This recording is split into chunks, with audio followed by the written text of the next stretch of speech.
यह महिला घर के कामों में उलझी हुई थी, इसीलिए उसने अपने बच्चे को एक टोकरी में लिटा दिया ताकि वह बिस्तर से गिर ना जाए। मगर तभी बच्चा रोने लगा, इसीलिए वनिदा ने उसे गोद में उठाया, प्यार से दूध पिलाया और जैसे ही उसे वापस टोकरी में रखने लगी तो हैरान रह गई, क्योंकि टोकरी में तो पहले से ही एक और बच्चा मौजूद था। हिम्मत करके उसने उस बच्चे को बाहर निकालकर सुला दिया, लेकिन तभी टोकरी में फिर एक नया बच्चा प्रकट हो गया। दरअसल एक समय की बात है, हंगरी की भैंस ही नदी के किनारे एक गरीब टोकरी बुनने वाला आदमी अपनी पोती के लिपे के साथ रहता था। गरीबी इतनी की रहने के लिए छत तो थी, पर खाने को दाना नहीं था। वह रोज अपने पोते को टोकरी बनाने की कला सिखाने की कोशिश करता, मगर केपे उसकी बातों पर जरा भी ध्यान नहीं देता था। लेकिन एक दिन जब वह मेंढकों के बीच नाच रहा होता है, तभी अचानक कहीं से एक रहस्यमयी बूढ़ा आदमी प्रकट हुआ। उसने कहा, सुन बे चरकुट, मैं यह पेड़ यहाँ लगा रहा हूँ। अगर तुम इसके बढ़ने और बिखरने का इंतजार करोगे तो तुम्हें बहुत सारी टहनियां मिलेंगी, उनसे तुम बेहतरीन टोकरियां बना पाओगे और तुम्हारी जिंदगी रातों रात पलट जाएगी। लेकिन अगर तुमने इस राज को किसी को बताया तो जान के साथ एक और चीज मार दी जाएगी जहाँ से आवाज भी नहीं आएगी। इतना सुनते ही कैलिप डर के मारे कांप उठा और चुपचाप घर लौट आया। उसने अपने दादा की बात मानी और पूरे लगन से टोकरी का हुनर सीख लिया। अब वह रोज उस जादुई पेड़ से लकड़ी काट कर लाता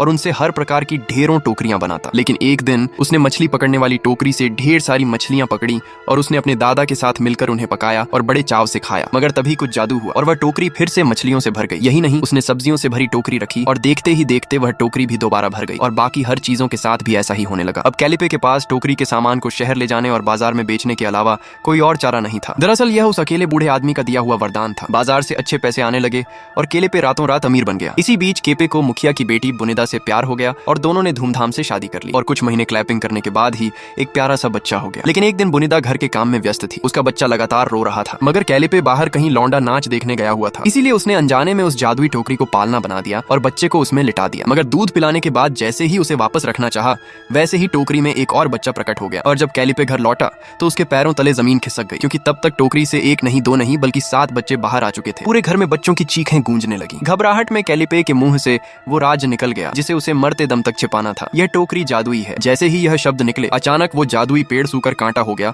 और पूरा जादू हवा में गायब हो गया। भविष्य में आपके कितने बच्चे होंगे?